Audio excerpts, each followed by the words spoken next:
जम्मू काश्मीरमध्ये जोरदार बर्फवृष्टी झाल्यामुळे आज श्रीनगर विमानतळावरून उडणारे सर्व 8ही विमान रद्द करण्यात आले। विमान सेवा आणि रस्ते बंद असल्यामुळे पर्यटक जम्मू काश्मीरमध्ये अडकले।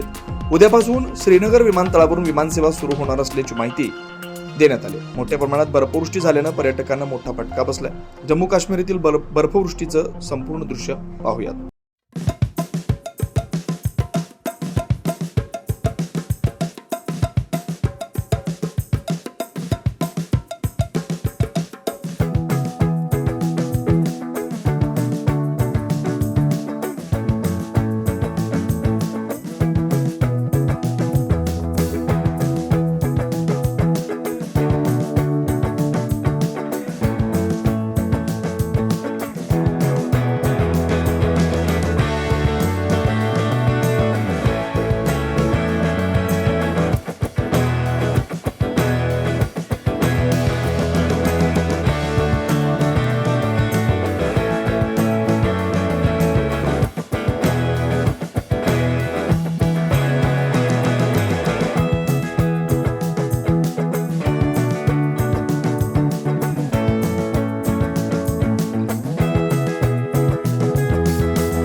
वेगवान घडामोडी पाहण्यासाठी आमच्या चॅनलला लाईक व सबस्क्राईब करायला विसरू नका।